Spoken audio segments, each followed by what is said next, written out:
سلام و درود برای بینندگان عزیز ما امروز بر یکی از جالب ترین و دیدنی ترین جاهای افغانستان آمدیم که واقعا جالب و دیدنی است که ما امروز میخواهیم برای شما و تصویر بکشانیم که شما میبینید که در اینجا اتاقهای موجود است که اینجا جایی است که آرامگاه ناصر خسرو، البته شاعر کشور ما و شما می باشد که مشهور است و ما و شما هم آن را می شناسیم.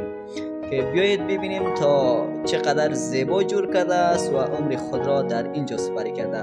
عزیزان ببینید چقدر ستونهای زیبا و دیدنی و جالب است که توسط خود ناصر خسرو البته جور شده است که بسیار جالب است. که بیایید با ما باشید و ببینیم که در کجا زندگی میکردند.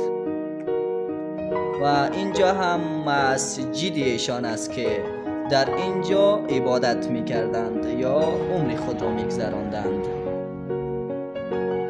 بینندگان عزیز چقدر جای تاریخی و اینجا هم جایی است که در اینجا می نشستند و برای مردم سخنی را می کردند یا سخن می گفتند یا که کدام سخنهایی که داشتند ما نمی فهمیم که باید ببینیم که چقدر زیبا است.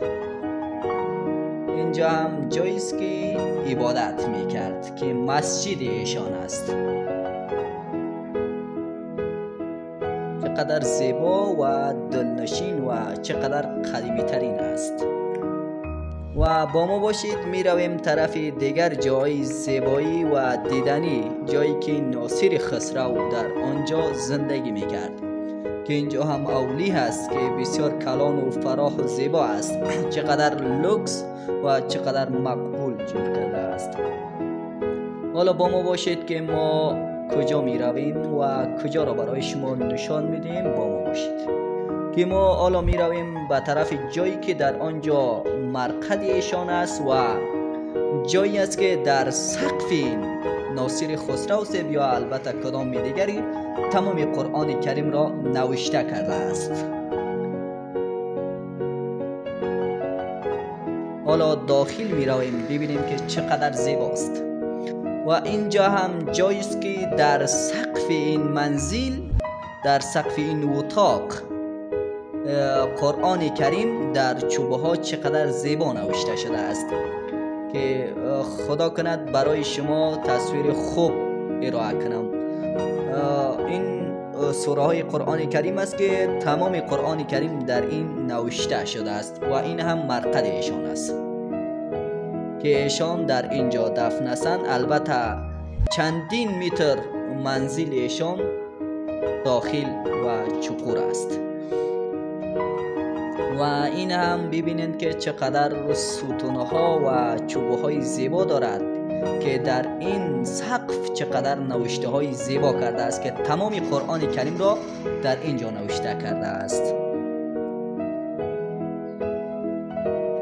و اینجا هم قریه به نام حضرت سعید یاد می شود که بسیار جای زیبا واقعا است که ناصر خسرو شاعر ما و شما در اینجا زندگی را آخر کردند. و می رویم به طرف جایی که در آنجا یار و دوستان ایشان دفن هستند که اینها هم مرقد ایشان یا آرامگاه ایشان است از دوستها و یا برادر ایشان.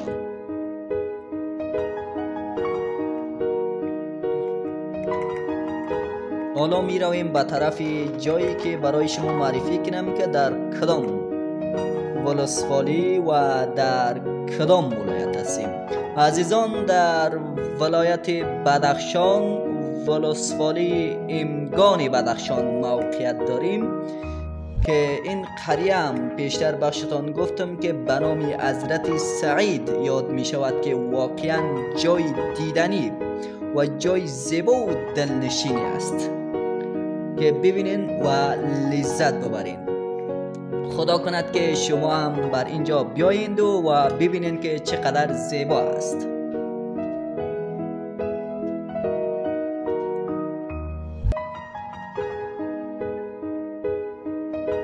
واقعا جای زیباست واقعا.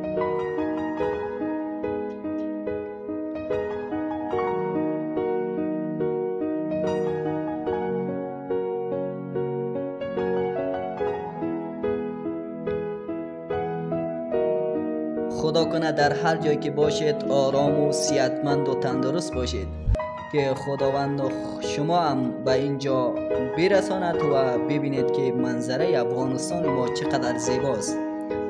که بعضی از نفرها تعریف می کند که دیگر کشور زیباست، ولی کشور ما تا جایی که می دانم کشور من و شما بهترین است.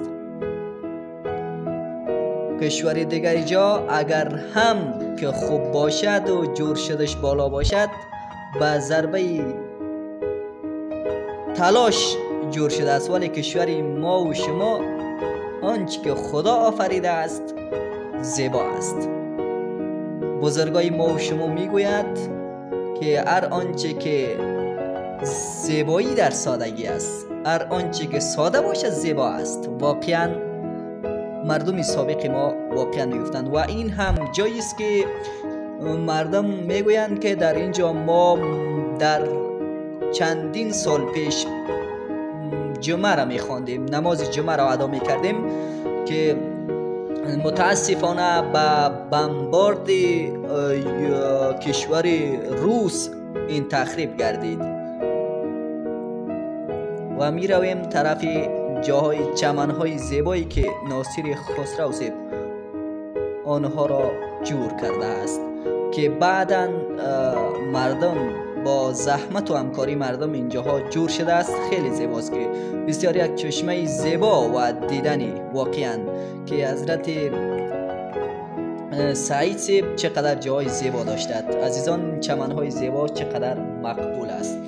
و ناصر خسرو صاحب از بلخ افغانستان ما و شماست که کدام واقعی که رخ داده به بدخشان سفر کرده و در اینجا عمر خود را سپری کرده است، که این هم مرقد ایشان بود. با شما معرفی کردیم. تشکر از دیدنتان که با ما بودید و هستید و لایک و کامنت یادتان نرود.